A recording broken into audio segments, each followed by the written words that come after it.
Who the hell can wait till morning? Talk now at latenightsportsradio.com.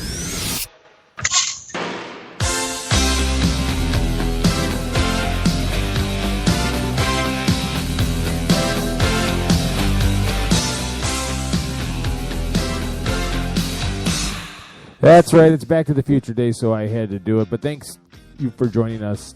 The Fantasy Greek starts and sits in 60 minutes. It's the NFL Week 7 edition here in the 2015 season. I am Keith Greek from 87sportsfans.com, joined as always by Jim Sarantias from thefantasygreek.com. Jim, happy Back to the Future Day.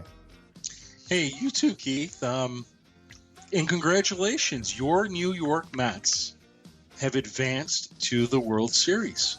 That is pretty impressive. Yeah, considering that nobody, and even myself, I'm not going to try to take credit for saying that I thought that they would get this far, but on the Johnny Bobo show, John Maloris asked me, what did I think the Mets were going to be capable of, and I said they're the kind of team where if everything breaks the right way, they're going to be a pretty decent team, and then if everything breaks the way we think they are, they're going to be nothing to speak of. But things broke really pretty fantastically. There's a nice piece that I wrote on 87sportsfans.com last night chronicling all of the roster moves that got us here. So it's pretty fantastic. Seriously, and as a Cubs fan, I tip my cap to your team. I mean, they played some great baseball. We could never quite get our bats going after they would pretty much every single game in the first inning put up enough runs on the board. We had nothing going on, and today was tough. But you know what? We've got a better team than we've ever had, and we expect to be back next year. The curse of the Murphy. Now they're going to talk about that, but that is so ridiculous. All the coincidences. All the coincidences about that last name. It's just. But funny. You could find coincidences about anything you want to. Absolutely. If you look hard enough. Absolutely. I would agree. So, kids, if you're listening live and you don't know how this works, we're going to go matchup by matchup through this week's NFL games, giving you all the fantasy football insight you need to set your lineup. If you have any specific lineup questions that you would like Jim's input on, the phone number is 585-633-7487. That's 585-633-7487. Or you can hit the Twitter there at hashtag AskTFG. That's AskTFG. And we will get to your request in whatever time we have allotted. We've got 14 games this week, only 2 teams on a bye. Or 4 teams on a bye. I can't count. So without further ado, we'll hit up with the first game, and that is Thursday night's game. The Seattle Seahawks travel to the San Francisco 49ers. And what is up with the Seahawks? They are as bipolar a team as there is in the NFL right now. Last week, losing to the Carolina Panthers, which, we both picked Seattle last week, but, we wondered if Carolina was a legit undefeated team. Well, part of it was Carolina, and part of it was just that the Seahawks' fourth quarter defense has just been abysmal this year. But then you go to the San Francisco 49ers, new coach Jim Tomsula, not really, the team has not set the world on fire by any stretch of the imagination. They beat the Baltimore Ravens at home last week, 25-20. Colin Kaepernick throwing for 340 yards and 2 touchdowns. Carlos Hyde corralled, and he had been one of the players that had been somewhat reliable on that offense. So what do you expect here on the road? I'm not ready to start picking San Francisco in this matchup at all. Seattle will figure out their defense eventually. There's still too much talent on that. I've got no reason to have any faith in San Francisco to put it together for 2 consecutive weeks. I'm going to take Seattle on the road. Keith, I think it's deeper than that. I think, first of all, historically, the Seahawks have absolutely dominated this matchup in the past 3 seasons, which is really, the Colin Kaepernick era. Kaepernick has been awful. Anquan Bolden has been awful. I actually haven't had a chance to check to make sure that the Seahawks won all those games. I don't think that would be true. But I really think the difference here is when you go behind the numbers, the problem with the Seahawks, besides their defense, what you pointed out, which I think is easily curable, it's their offense. And their offense has been stymied because Russell Wilson can't get it going because he's been under constant pressure. He's he's the most sacked quarterback in the league. And a difference maker in this matchup is that the San Francisco 49ers only have 9 sacks on the season. They're not doing a good job getting to the quarterback. I think that will open up the Seahawks offense. And then in turn, they will shut down the 49ers. It should be a lopsided victory. I'm going to take the Seahawks on the road. In terms of fantasy starts and sits, you're starting Russell Wilson. I think he's potentially a top 5 quarterback this week. 252, 50 yards, 1 rushing TD. I mean, he could really blow it up. You start Marshawn Lynch. This is not the same 49ers front seven that we've seen in the past. You start Jimmy Graham because of the chemistry we're starting to see between Russell Wilson and him. Doug Baldwin makes for a nice wide receiver 3 if you need him. Certainly start the Seahawks defense. On the flip side for the 49ers, I think the only player you could seriously consider is going to be Carlos Hyde, and that's only because the Seahawks do allow about 100 yards rushing a game and 1 rush TD per game. That's what I think you'll get from him at best. Seahawks are going to win this, and feel bad for the 49ers fans, but really these numbers just point that way, and that's the way it's going to be. The Buffalo Bills travel to the Jacksonville Jaguars. The 3-3 Bills, the 1-5 Jaguars. What can you say? Blake Bortles, though, for throwing 53 times last week against the Texans and throwing for 331 and 3 touchdowns. I don't really think you could point to him being the problem there. On defense, they just give up too many points. On offense, for whatever reason, they don't score. So, if you don't score and you don't stop the other team from scoring, you don't win. Go figure, right? It's a magical mystery right there. The Bills are going to go into Jacksonville here, and as of right now, Tyrod Taylor is listed as questionable, which tells me that he's going to play. We'll see. We'll see. E.J. Manuel didn't do all that bad last week, but the Bengals went into Buffalo and really proved their worth. We'll talk about them in next week since they are on a bye this week. But the Bills are another team that's bipolar in that they're really good against the run and they're really bad against the pass. Blake Bortles has got that kind of arm where if they don't get to the quarterback, they don't pressure him. Bortles might be in line for a big day, but that being said, at the end of the day, the scoring defense in Buffalo is what's really going to make the difference here, and there's no reason Buffalo should lose this game on the road. I'm gonna take your side, and I'm gonna pick Buffalo, but I think that this is going to be a very close game. Both teams to date have each allowed 16 touchdowns. So you can't sit here and say any one of them defensively is more dominating than the other. Certainly in the preseason, when we talked about the Buffalo Bills defense and special teams, I mean, we were talking about a top 5 unit, and now you can easily find them on your fantasy waiver wire. This is a good week to go pick them up and play them because the Jaguars actually give up quite a few points, fantasy points to opposing defenses, so don't be scared to play them if you need to. Because the Jaguars struggle in pass defense and even in rush defense, you could definitely start LaShawn McCoy. He should have a huge game this week. He is certainly primed for 100 yards rushing, 1 TD, and I'm going to estimate 50 to 70 receiving yards. You should be starting Charles Clay because with the injury to Sammy Watkins, Charles Clay is the most highly targeted receiver on this team. He's had 13 targets before. He should get 13 targets again. And then if Tyrod Taylor is active, you make sure you play him. The Jaguars give up the 10th most fantasy points to opposing quarterbacks, and that's roughly 265 yards and 2 TDs. For the Jaguars, the Bills' pass defense is absolutely awful.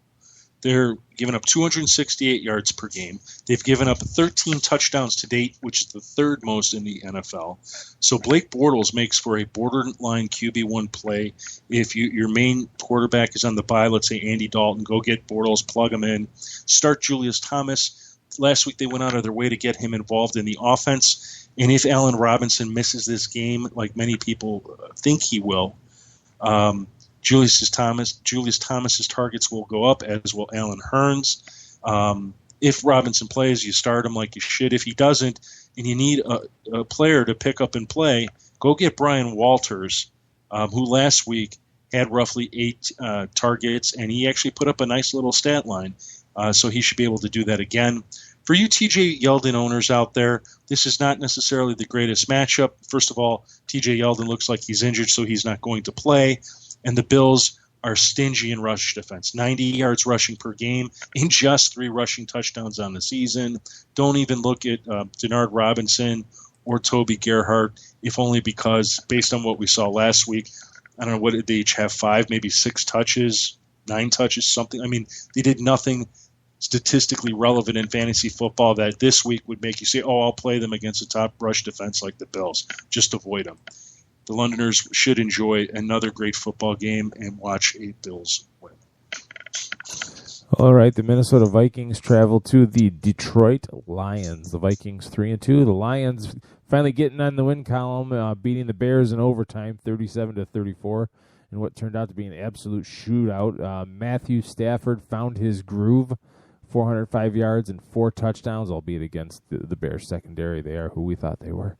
Teddy Bridgewater last week against the Chiefs in a 16-10 win, 17 of 31 for 249 yards. Stephon Diggs, a little bit of a coming out party, 7 catches for 129 yards. All right, so how does this game break down, kids? Is the Detroit Lions offense really back after one game against a Bears defense that had been playing better before last week? But let's be honest, there's still a dearth of talent in that secondary.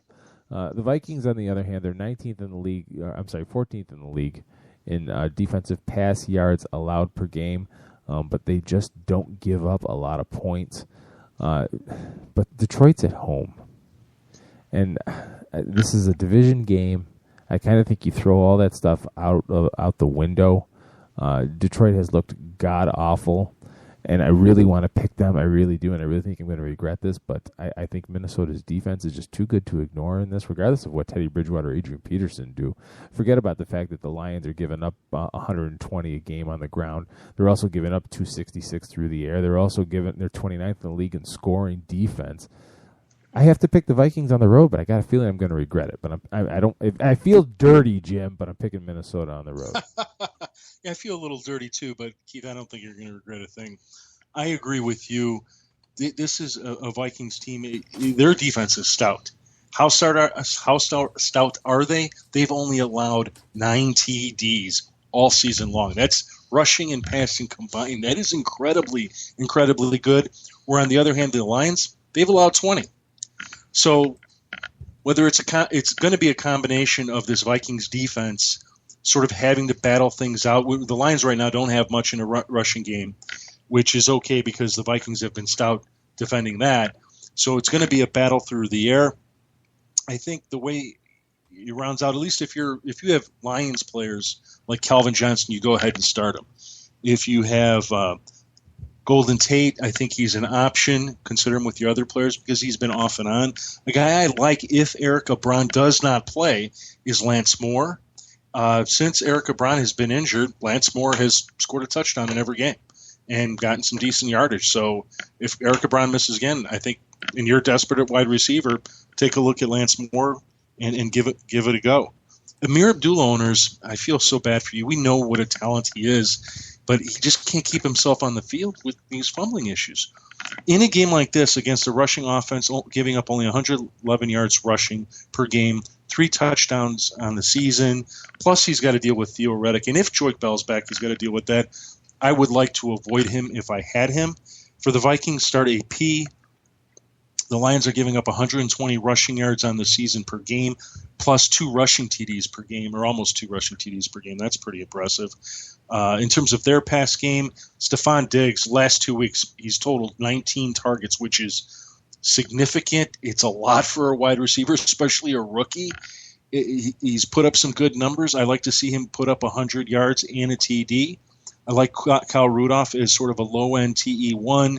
He hasn't really hit yet, and sooner or later you got to think Bridgewater's going to go to him because the Lions' pass defense has given up 266 yards per game and 10 TDs to date. It just stands to reason sooner or later he's going to do something.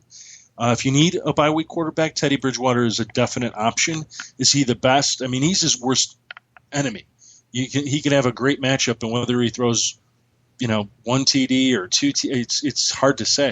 So, view him in that light. And Matt Stafford, because this is a tough matchup against the Vikings, I think you've got to consider sitting him. I mean, he could go off, but he could also not go off. And, last week was last week, this week was this week. So consider your other options before you go with Stafford. I think those Vikings fans, they'll be blowing that horn, Keith. Vikings win.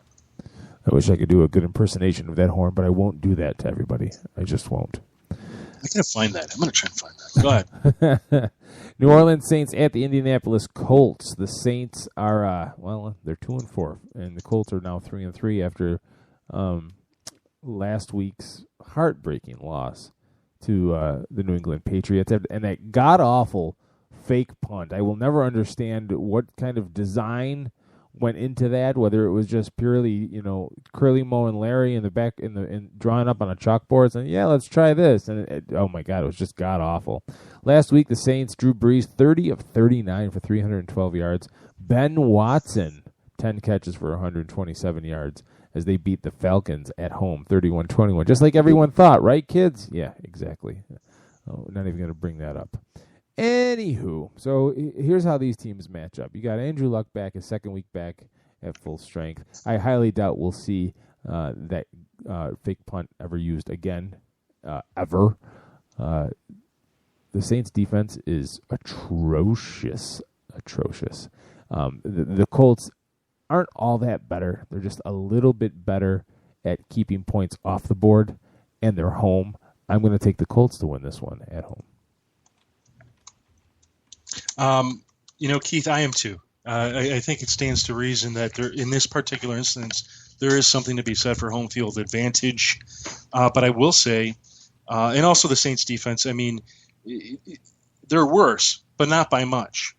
These two teams combined have allowed a total of 34 touchdowns. So right off the bat, this is a great game to get your fantasy studs out there and just start them. So Drew Brees, Mark Ingram, Brandon Cooks, Willie Snead, Ben Watson, you start all those guys. Ben Watson I like as a low NTE1, even though last week's performance sort of came out of nowhere. The reality is, I mean,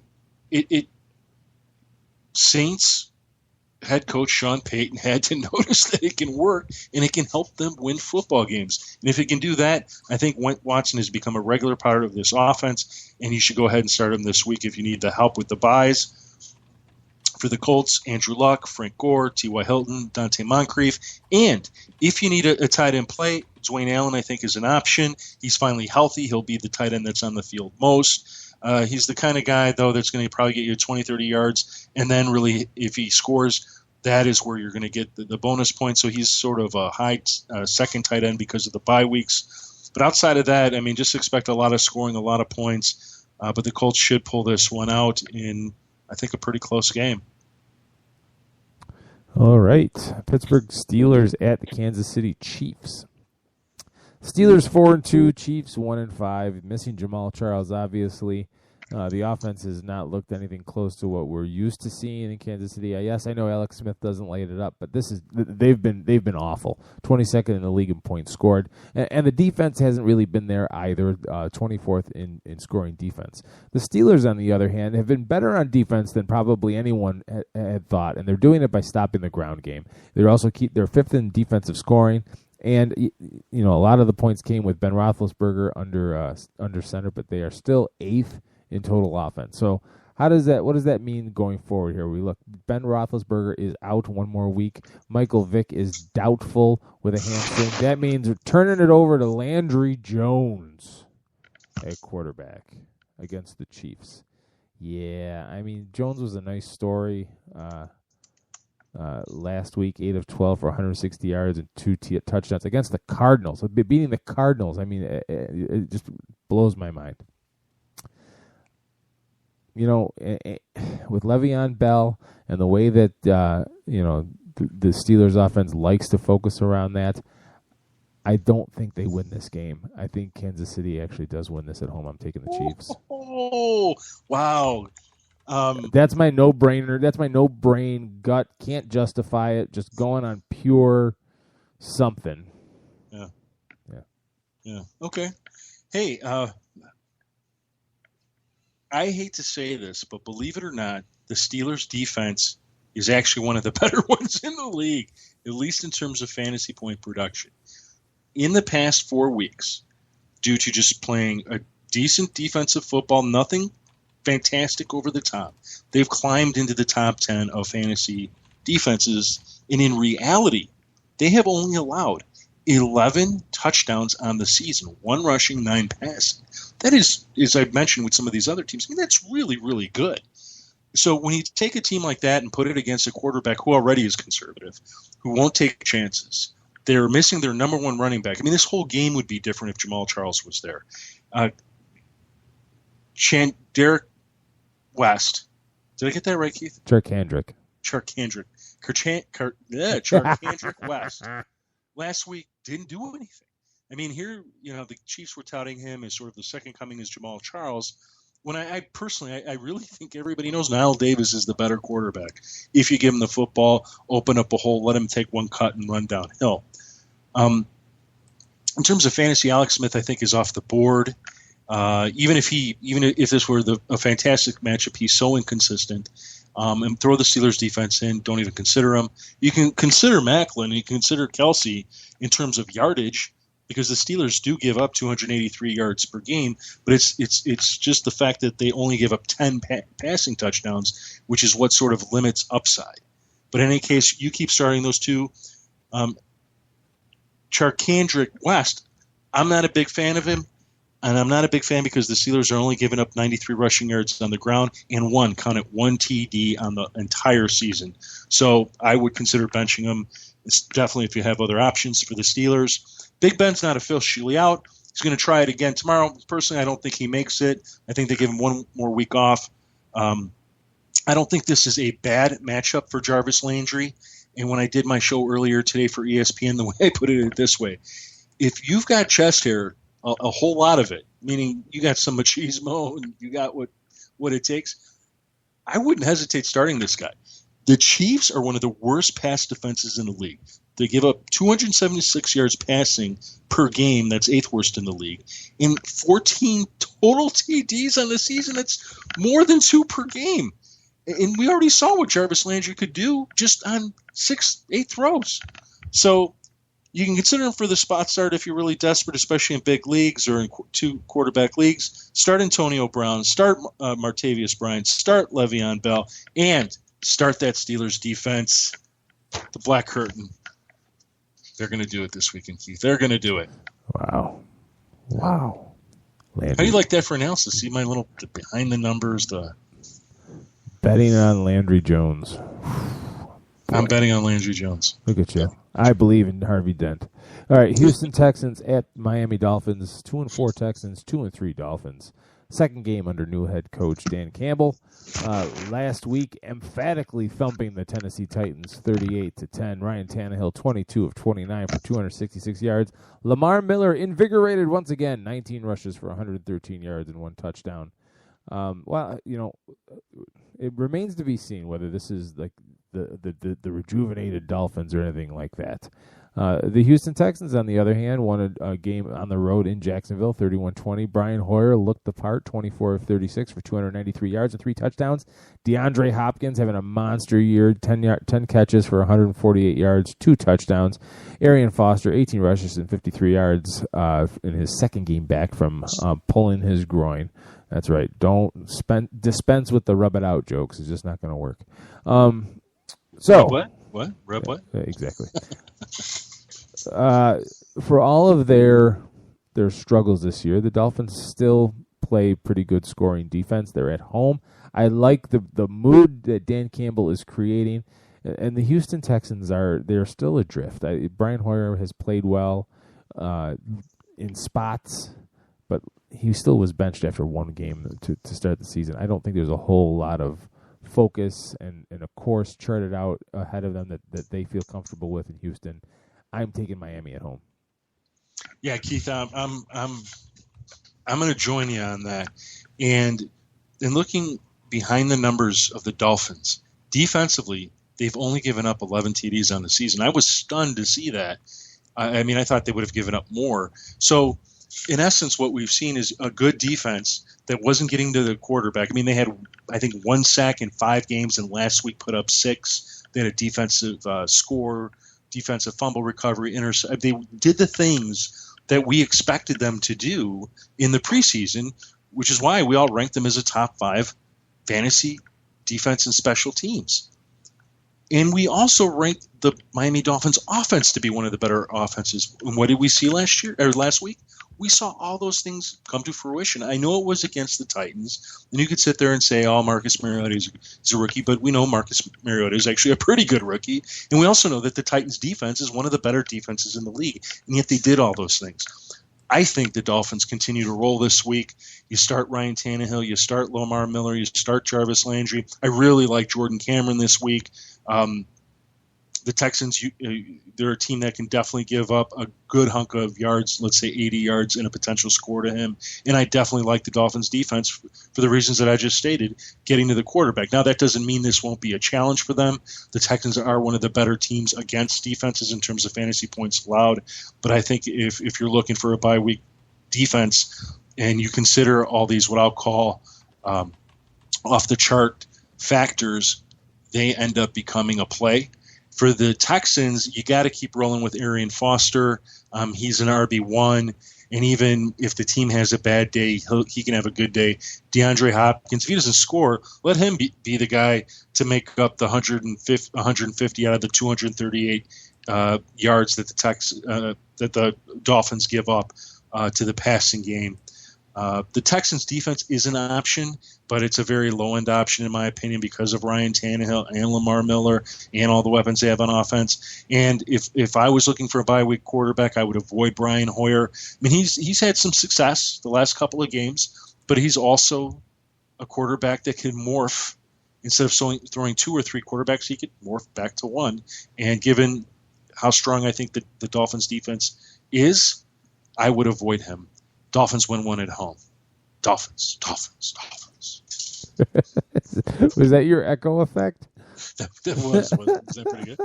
By the way, did you hear the horn that I found earlier? Or no, not at all. No, I didn't even hear that. Oh, yeah.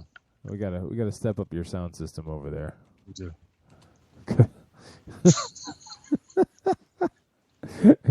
Here. Oh, that was terrible. Barely hear. That was terrible. Yeah, that was bad. Well, that's all right. We'll get it next week. Anyway, the Jets and the Patriots. The Jets travel to the Patriots. 4-1 Jets, one of the better teams in the league. First in scoring defense. First, I said. 7th in points scored. Yes, the Fitz magic has returned once again. The Jets are traveling to New England. This is one of the primo matchups of the league this week. Absolutely. I don't see how the Patriots are favored by 9 points. I know they're home. They get 3 for that. I think that is way too generous of a line. I think the Jets' defense, you look at, they're second in the league in defensive passing yards allowed, and they're second in rushing yards allowed. And you know what that means to the Patriots? Because they don't try to run the ball. They have no interest in running the ball at all. All they do is throw. And if the Jets, if anybody can stop or at least limit Tom Brady, I think it's this Jets team. The Patriots, to their credit, are first in points scored. They're a top 10 scoring defense themselves. They're at home. I think this game is going to be really close, but just because of the home field factor, I'm picking the Patriots, but don't be surprised if the Jets pull this off. And Keith, I'm going to roll with that, and I am going to pick the Jets in the biggest upset, not of just the weekend, but I think of the season, because everybody is sitting there saying, oh, the Patriots is, Tom Brady. I mean, he's a top 5 ranked fantasy quarterback. And I have to go back and look at my rankings because I don't know that I like it anymore after I got to look at some of these numbers really close. And here's why. The Jets have allowed 7 TDs on the season. 1 rushing. Dig that. 6 weeks, 1 rushing TD. And then in 6 weeks, 6 passing TDs. I mean, it's ridiculous. 186 yards passing per game, 82 yards rushing per game. I mean, it is unbelievable. And then what really makes me feel good is you look at their secondary for the Jets, and who do they got? Was on the Patriots last year. Come on. Our main man, Darrelle Revis. Yep. I mean, he knows their offense backward and forward. He must have sat down with Todd Bowles and the defensive coordinator. They talked about all the things and cooked up one heck of a game plan. Could the Patriots certainly turn that all on its face and, make them look bad? Sure, but I like their chances. I love their front seven versus a Patriots offensive line, which is beat up. I think they're on their fourth. I think it's their fourth left tackle. So I really think they're going to put the pressure on Tom Brady, and he's not going to be comfortable this weekend. From a fantasy perspective, because the Patriots are a little bit more forgiving, Ryan Fitzpatrick is a start. He's a great start, in fact, because of Brandon Marshall and Eric Decker. They're great starts. I wouldn't be surprised if Marshall doesn't put up 2 TDs and Decker possibly puts one up himself. Plus, you've got Chris, I am the second coming of the beast mode, Ivory, who is just playing phenomenal football right now. And even though the Patriots have been pretty good against the rush, which I suspect is because most teams have been playing catch-up with them, they've had to abandon the rush early on. I think Chris Ivory's going to do some damage, so you can start him too. The Jets' defense, I might hesitate. It could be rough going. I would try and find a second option. One that I love is the Redskins. We'll talk about that later. But that's what I would do there. And when you look at these numbers, that's where you sort of get to this conclusion. The Jets can beat the Patriots, and why not? They should. You look at the Patriots, Tom Brady, if you got him, I think you got to start him. Deion Lewis is banged up. I wouldn't be surprised if he's limited this weekend. I actually like LeGarrette Blount more than him this weekend because I think LeGarrette Blount is the kind of running back that can actually fight for those hard yards, get the hard yards that he's going to have to get when playing the Jets. Julian Edelman is a weekly must-start despite the matchup. Rob Gronkowski is a weekly must-start despite the matchup. And the Patriots DST, you could look at them. This game either is like 17-14 Jets or it's going to be 27-21 Jets. That's how I think it shakes. And, New York gets to celebrate 2 things this weekend. To piggyback on your Chris Ivory comment, the Patriots are the 5th worst rated run defense at Pro Football Focus. Wow. So... yeah, only the Cowboys, Buccaneers, Chargers, and Browns are worse. Well, so looks like Bill's got some things to work on. Absolutely, don't we all? And you know what? Yes. We're going to work on that we're going to take a quick break, catch our breath, and reset for the last half of the show here. You're listening to the Fantasy Greek starts and sits in 60 seconds here on Late Night Sports Radio.com.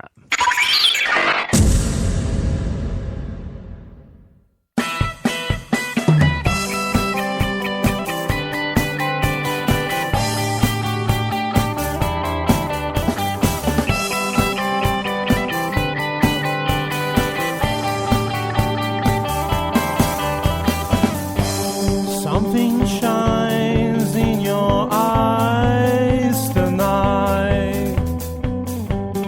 Baby,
Who the hell can wait till morning? Talk now at latenightsportsradio.com.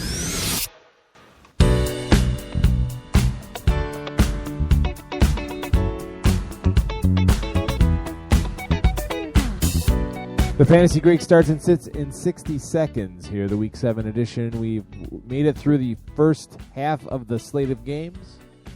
We're moving on to the second half. 585-633-7487, or tweet if you're listening to this on demand. Tweet to the hashtag AskTFG, and Jim will be your personal fantasy football advisor on call. And if you think about it that way, all you got to do is tweet to the hashtag AskTFG.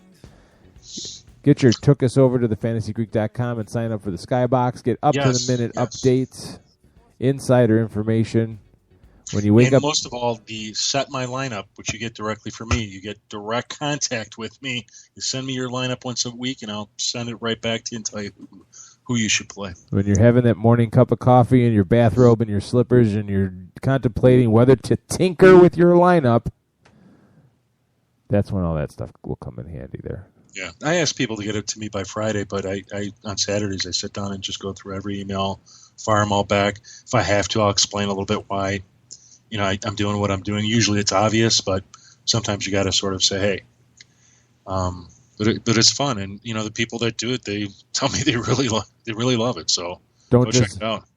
It's $18. I mean, you can't beat that. No. TheFantasyGreek.com. Own your league. Don't just be in your league.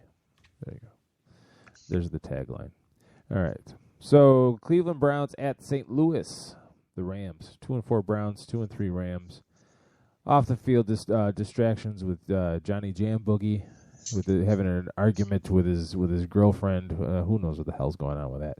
The real story here is Josh McCown. Whether you think he can beat a Rams defense that is a little lopsided, a little bipolar. They don't give up a whole lot of passing yards per game. And they don't give up many points, but they just haven't been able to put it together and turn it into wins, into a winning formula. And that's because the Rams' offense has just been atrocious. The Browns' defense is better than advertised. They played Denver tough. I know Denver's offense is struggling for a variety of reasons, offensive line issues. We won't bring up the whole Peyton Manning arm strength thing because we don't have time in this program. But the Browns have been atrocious on run defense as far as yards allowed. So it leads to possibly Todd Gurley being able to get loose. The Rams control the clock, not put that much pressure on Foles to have to do much. I'm going to pick the Rams at home. And I will too, Keith. And the reason I'm picking them is their defense has given up a total of 8 touchdowns on the season. There's nothing about the Browns' offense in my mind that makes me say, they can easily put up 3 touchdowns, or even 2 for that matter. From a fantasy perspective, for the Rams, the best play is going to be Todd Gurley. He's going up against a Browns rush defense, giving up an average of 149 yards rushing per week and 1 rushing touchdown per week, plus some miscellaneous receiving yards. So I think Gurley can actually do better than that, since that's an average. Definitely, if you can in your daily fantasy lineups, plug him in there. He should be one of the top running backs this week, and if not the top one. I like the Rams defense too, because I think there's just, when you look at the scoring that they're allowing, when you look at the yardage, which is 113 yards rushing, 253 yards passing, sort of says, the Browns are going to be limited. The best players on the Browns are going to be playmakers that aren't the quarterback. So Travis Benjamin should still be a wide receiver 3. I actually think Isaiah Crowell, and when the weekend rolls around, if Duke Johnson is inactive, which I think he potentially could be, Crowell suddenly becomes both the rushing and the receiving running back. I think he's a guy that you can get in as a low-end RB2, high flex play. Gary Barnidge, I think you have to play. I mean, he's pretty much scored every week, it seems, since the floodgates opened against the Raiders. And I like the Browns' defense, too. Nick Foles, I don't think anybody's really impressed by him. I know I certainly am not. Nick could do something this week. Who he's going to do it to, I don't know, so you can't I mean, on paper and based on how the offense is run, I suppose you could say Kenny Britt's not a bad option, certainly as a flex. But after that, picking between the tight ends and the rest of Tavon Austin, I think you can play him because of the design plays. But as to the rest of them, it's sort of a hodgepodge of players and who gets what touches and what targets. So you try and avoid the rest of them. But I'm taking the Rams at home, and I'm actually interested in this game. I think it's one of these games where we'll learn a lot about these two teams. All right, the Atlanta Falcons at the Tennessee Titans, the 5-1 Falcons, the 1-4 Titans. Marcus Mariota has been a nice story as a rookie, and the Titans' defense has been better than probably anyone thought they would be. The problem here is that the Falcons have been revived on offense. They score a ton of points. They play defense good enough. They're a little vulnerable in the secondary, but you cannot run the ball on them. And I think that being enough, they're going to roll into Tennessee and come away with a win. I'm picking the Falcons. I'm taking the Falcons, too. The Titans have a good defense, but it's just not good enough, especially when it comes to keeping opposing teams out of the red zone. So, for example, the Titans give up 129 yards rushing and 1 rushing TD per week. I mean, you're going to start Devonta Freeman anyway, and hopefully you agree with me that he's not exactly the second coming of LT, but he's now a for certain top 3 running back that you roll in and out every single week. So he's earmarked for a good week. The pass defense is better, giving up they're limiting quarterbacks to 184 yards passing per game, but that's an average. And then 9 TDs on the season, so about 2 TDs per game. That means Matt Ryan, you can play him. And I don't think that he's a bad option. He's probably a low QB1. He's not a high QB1, but he should do something for you and your fantasy team. He shouldn't hurt you. That's the goal here. Julio Jones, a must start. Leonard Hankerson, I could go either way this week with him because of the Titans only giving up 184 yards rushing. In fact, if you have Hankerson, try to sit him and put in the next wide receiver you have in line. Jacob Tamme, the Titans actually give up a decent amount of points to the tight end. He's not a for certain must start. He's a borderline TE1 this week because of the favorable matchup, and that's the only reason. Don't go to him unless you absolutely have to. Start the Falcons defense. Even if it's Marcus Mariota or Zach Mettenberger, it doesn't matter. 2 young quarterbacks with a defense that's playing much better and which is very opportunistic for the Titans. Keith, I'm having a hard time finding somebody to play against their defense because of all their quarterback issues. Since we don't know for certain if it's Mariota, if we don't know if it's going to be Mettenberger, I suppose Kendall Wright is the best of the bunch. Delaney Walker actually is not a bad tight end play. I mean, he's the last couple weeks since he's been healthy. He's getting 8 to 10 targets. He's putting up a decent amount of yardage, and hopefully he scores, so you can go with him. I'm really disappointed that I can't recommend a clear running back for you to play in this one because the Falcons, while only giving up 78 rushing yards per game, give up a total of 10 rushing touchdowns. Do you believe this, Keith? No, I do 10 not. rushing touchdowns. So that means somehow teams are able to march down the field, and then when they get in the red zone, they run it in. And apparently nobody stands in front of them to stop them from getting in the end zone. And then, they give up the most fantasy points a lot, so that means they're also giving up a bunch of passing yards to running backs. So you look at who they've got. For the Titans, you've got Bishop Sankey, who his role is continually every week getting smaller. I don't know how you could get any smaller than just a couple of touches a week.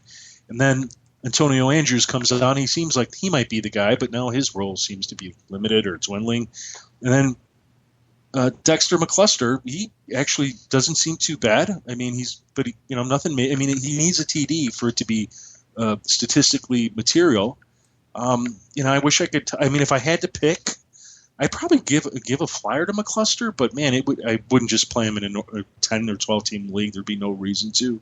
But in a 14, 16 team league where you're absolutely scraping to find somebody, you could do worse. So that's where we stand with that, and rise up, Falcons, rise up. The Tampa Bay Buccaneers travel to the Washington Redskins. The Buccaneers coming off a bye. And the last time we saw them, they were beating the Jaguars at home 38-31. In that game, Jameis Winston, 13 of 19 for 209 yards and a touchdown. Doug Martin, 24 rushes, 123 yards, 2 TDs. It's like it's 2008 all over again. Maybe I overshot that. I don't know if he's been in the long. Is that a song? I don't know if he's been in the league that long. I may have overshot that little reference there, but you know what? It's been a while since Doug Martin was relevant. Please calm the Twitter folks down. Anywho, okay, so here's the thing. Tampa Bay's defense hasn't been really all that great. Anything to think about. They do a decent job of limiting the pass, but they can be gutted on the ground. And they're also the second worst scoring defense at all. And you got a rookie quarterback, Jameis Winston. They're 19th in points scored. For a rookie quarterback, you take what you can. They run the ball pretty good. They struggle passing. It's pretty much what everyone would expect. On the Redskins side of the ball, they don't score. They're middle of the road in scoring defense. They give up a ton of rushing yards per game on the ground. They're all right against the pass, so I don't expect Jameis Winston to be able to blow this thing up by any stretch of the imagination. Here's the thing. They're at home. I think that the Skins are going to be able to win this game somewhat easily. Not because of anything Kirk Cousins or Alfred Morris or Matt Jones, if you believe he's going to do anything, is going to do. It's just simply because I don't think there's enough offense on Tampa Bay's sideline to match what the Redskins are going to put up. So this is going to be like a 13-10 game, but I'm picking the Redskins. Yeah, I am too. I mean, here's a team that offensively you kind of look at him and you go, man, that Kirk Cousins guy. But defensively, they're just like the Steelers. They are suddenly a top 10 defense in fantasy football, and they've very quietly got there, but by just playing solid defense and not necessarily lighting up the world with the fantasy numbers every weekend. But this is a great matchup for them against a Buccaneers team that has issues, whether they be interceptions, sacks allowed, defensive touchdowns allowed.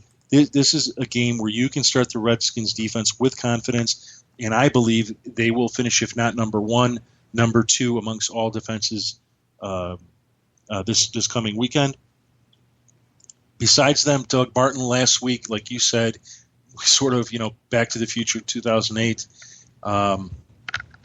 What happened? They decided to run the football, and they decided to run it with conviction, and they decided to punch the other team in the face and show them who's boss. And I think that the Buccaneers are going to stick to that.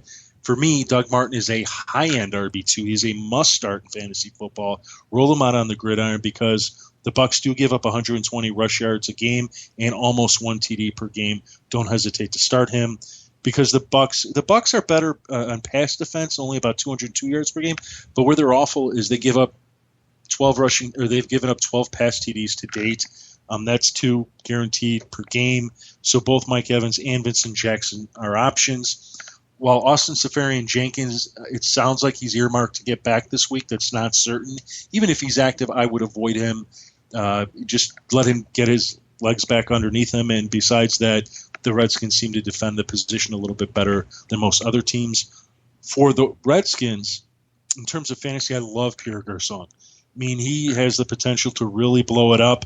The Redskins are giving up 222 yards passing per game, with a majority of that going to the wide receiver position, and a majority of 9 touchdowns on the season going to the wide receiver position. So if you have Garçon, you need to play him this weekend as a wide receiver 3. Jordan Reed, it sounds like he'll be back from the lingering effects of his concussion, but the Buccaneers are one of the best at defending the position, so I might shy away from him. Jamison Crowder, I think I would shy away from. And outside of that, and Kirk Cousins, I wouldn't even consider him, no matter what the numbers might say. He's, again, one of those quarterbacks, even in a favorable matchup, he'll easily put up 1 TD when he really should be putting up 3, so avoid him as well. Redskins at home. The Oakland Raiders travel to the San Diego Chargers. The Raiders 2-3, the Chargers 2-4. Last week, the Chargers went into Green Bay. Phillip Rivers threw for 503 yards, 2 touchdowns, no interceptions, threw the ball 65 times, and the Chargers still couldn't win. Melvin Gordon was benched at halftime for losing a fumble. Well, he fumbled twice, but lost 1. Keenan Allen did catch 14 balls for 157 yards, but when your quarterback's throwing 65 times for 503 yards, somebody should have that total. The Raiders, on the other hand, lost to the Broncos 2 weeks ago before their bye week. Derek Carr, 26 of 39, 249 yards. Latavius Murray, 13 rushes for only 39 yards against a really good Broncos defense. So what gives here? The Raiders on defense, they don't allow many running yards, but they get torched in the passing game. Philip Rivers should eat this team up alive. The only downside is that San Diego's scoring defense isn't anything to jump and shout about at all either. They get gouged on the ground. They limit the pass, but how much of that is because teams don't need to be throwing on them late? So it's kind of a mixed bag. The Chargers are the home team. Philip Rivers at home. How do you go against that? But they just. It's like really my analogy of trying to pick which puddle of vomit to lick. I mean, this is what this is right now with these two teams. They're muddled, and Philip Rivers is such an amazing talent. It pains me to be this way, to be so much on the fence. But I am simply going with the home team because I think these two teams are actually going to be pretty even. It might actually be a pretty close game, but I'm picking the Chargers. Keith, I'm picking the Chargers too, but I have to say that. I'm surprised at how the Chargers did not win last week. I mean, basically they lost on the final play of the game. Had they scored, it would have been Philip Rivers throwing for 500 yards and 2 TDs. Nobody would have cared. But because they lost, it sounds awful, 501. How's that possible? And for that reason, he's a must-start. I've always liked him. He's generally a quarterback that puts 240 and 2, and you certainly didn't spend a high in your back pocket. For your fantasy team, and you certainly didn't spend a high draft pick on the guy, so that means you've surrounded him with a bunch of studly players. So why in the heck would you even bench him unless it was the absolute worst matchup in the league like the Jets? So you start him. You start Keenan Allen because he's a target monster. He's been phenomenal. He's the kind of player that'll get you 100 to 150 yards per game and hopefully a TD. Antonio Gates, since he's come back from suspension, has just been a beast. Even in tough matchups, he'll get you 80 yards and a score. You have to like him against a Raiders team that to date is still giving up the most fantasy points to the position. And if you are desperate for a tight end, really desperate, Ladarius Green last week turned some heads. He was out there on enough plays to be relevant and scored a touchdown. So he's not going to be Gates where he puts up 120, 130 yards, 1 to 2 TDs. Maybe he'll get you 30 to 50 and hopefully 1. That's where you'll really get the bonus. But again, if you need help, go ahead. In terms of the Chargers running game, first of all, I don't like it against the Raiders. The Raiders are tough against the rush. They're the number 3 rush defense with only 83 yards per game allowed and just 3 TDs allowed on the season. To me, that's plenty of reason to avoid Melvin Gordon, to avoid Danny Woodhead. And I know Brandon Oliver was the big hot thing because of the struggles of Melvin Gordon. A lot of people ran out to get Brandon Oliver.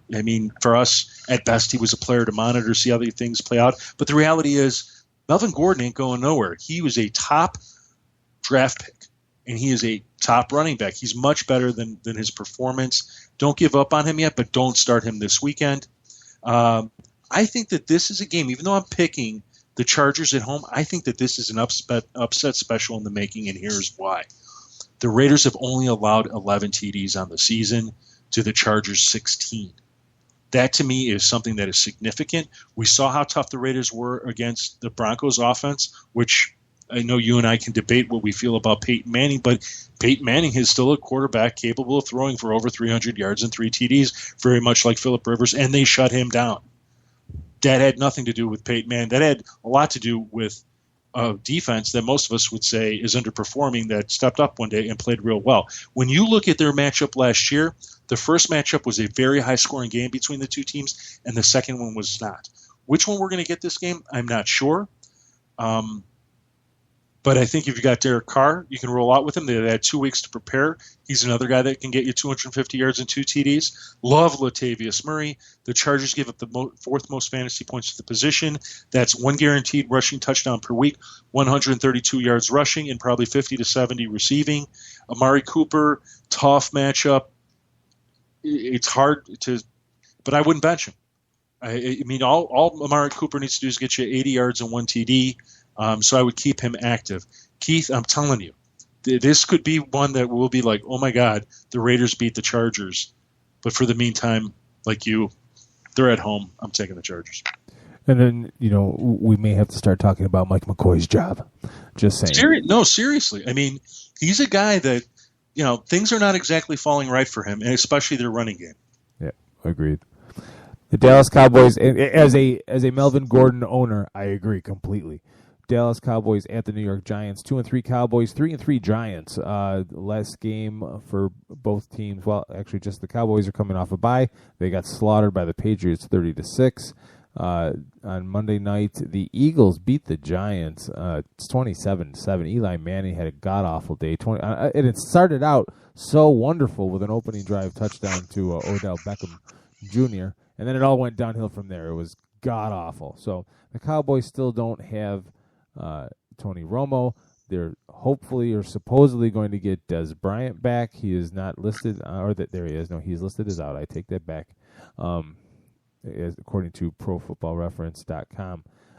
But there were hopes that he was going to play. So I'll say I'll believe it when I see it, because now it says I see that this is last updated October 12th, 2015. That's not going to do it for me. So even if they have Des Bryant, it's still Matt Castle throwing to him. The Giants on defense, they get torched through the air.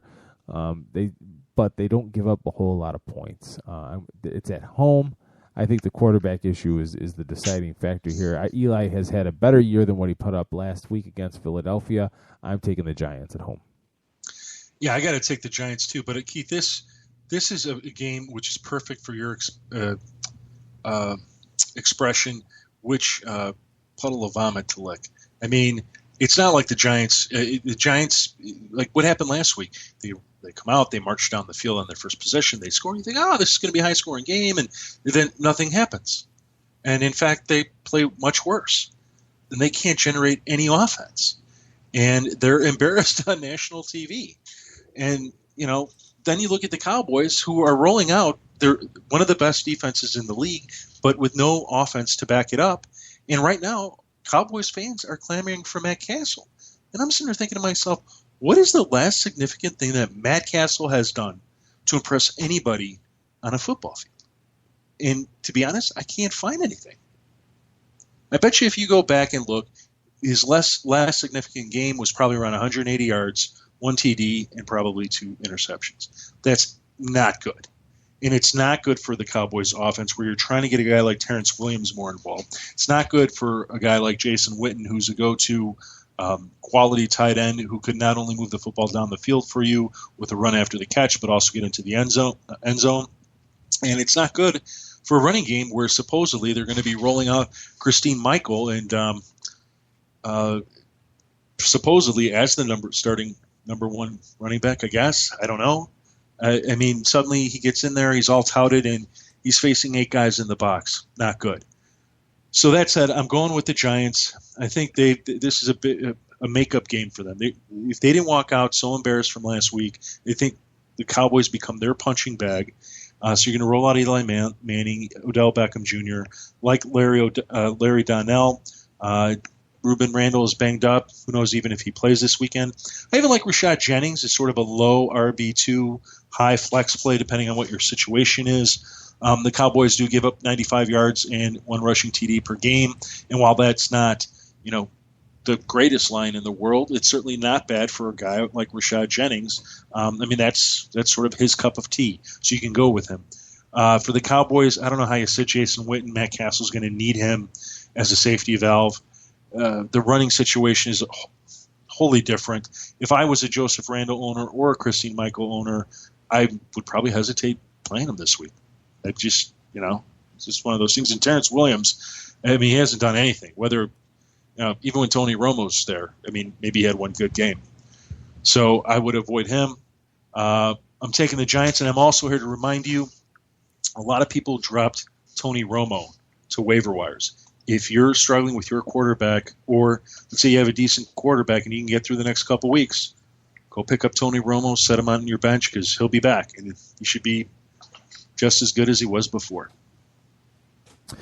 All right, the Philadelphia Eagles travel to the Carolina Panthers. The Eagles 3-3, getting back towards respectability after a horrible start. The Carolina Panthers, the surprise team at being at 5-0. I mean, we probably all thought they'd be good, but not 5-0. And how are they doing it? They're doing it with a ground game that doesn't make Cam Newton have to throw the ball a whole lot. They're 30th in the league in passing yards. Their defense is right down the middle with rushing yards allowed and passing yards. They're 12th in rushing allowed game, 15th in passing yards allowed per game, 7th in points allowed, and 6th in points scored. And you go to the other side of the ball, and there's the Eagles, 10th in points scored, 6th in points allowed. Sounds pretty familiar, right? These teams really kind of mirror each other statistically.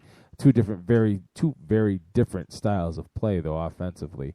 At the end of the day, I like Carolina's defense more than I like the Eagles' defense, and I like Carolina at home playing that defense, so I'm going to take the Panthers to go to 6-0. Yeah, Keith, I'm with you. This should be a nice battle to watch. These are two teams that each have only given up 10 TDs on the season, so whatever is scored this weekend, it's not going to be easy. I like Cam Newton. I think what he brings to the table in terms of his toolbox, whether it be in the passing game, the running game, the different options that he has in the passing and the running game, make him dangerous and make him a difficult player to read on the part of the Eagles. I think he's a start. He's probably more of a low QB1 this week. But again, he's a player you didn't spend a high draft pick on, so you should have him surrounded with very good players. Greg Olsen, you just keep rolling that guy out. I mean, he had a tough matchup last week against the Seahawks, and he just ripped them apart. So you keep him active. You keep the Panthers' defense active. And if you're looking for a one-week pickup and play at wide receiver, I like Ted Ginn. The Eagles are giving up 260 yards passing as well as 9 TDs on the season. There's enough there to go around between him and Greg Olsen, so you can go ahead and give Ted Ginn the look. For the Eagles, besides their defense, DeMarco Murray. I mean, he's going to do enough for you. He's definitely a must-play every single week. And the Panthers are giving up 96 yards on average on the ground and 5 rushing touchdowns, so that's just about 1 rushing touchdown per game. That's where you're going to get the value from him, so you can keep starting him. And outside of that, I'd avoid everybody else. I'd avoid Zach Ertz. It's not a bad matchup, but on the other hand, he's not getting enough yards. He's not getting the red zone looks that a guy like that needs to be relevant. Jordan Matthews, a player that most of us projected to be a wide receiver 2 this season, has fallen far short from expectations, but it's not his fault. He's got a quarterback in Sam Bradford who's just not throwing the football his way. Sam's just spreading it around, and there's just nothing you can do about that. And then Jonathan Stewart. We recommended you cut him last week. He ended up getting 70 yards rushing, a couple of TDs, because the Panthers actually incorporated him into the offense. Whether they're going to do that again this week remains to be seen. But in any case, the Eagles only give up 94 yards rushing on the ground and 1 rushing TD on the season. And that 94 yards, Jonathan's not going to get it all. It's going to be split up between him, Mike Tolbert, and Cam Newton, so you might as well sit Jonathan or put him back on the waiver wire. But the Panthers should win at home and beat 7-0, Keith? 6-0. 6-0. They'll be 6-0. All right, last game Monday night. The Baltimore Ravens travel to the Arizona Cardinals. 1-5 Ravens, really having just a god awful lousy year, and it's because they're getting shredded in the passing game, and they're giving up a ton of points. The Arizona Cardinals were once thought to be one of the top 5 teams in the NFL. I don't think anything has changed. I think they got snuck up on by a Steelers team that a lot of people took for granted, especially minus Ben Roethlisberger and company, especially Michael Vick going down, and Landry Jones went and pantsed them. And the Steelers defense, give them credit. They did what they had to do, even though Carson Palmer still threw for 421 yards. But the Steelers held them to only 13 points. I don't see that happening at home this game. I don't like the Ravens offense all that much. It's just not. It just doesn't flash enough for me. And Arizona's defense at home is pretty impenetrable. They are 8th in overall in points allowed. They also put some decent points up themselves. Carson Palmer's having himself a nice year. Chris Johnson has been a nice story. I'm taking Arizona at home.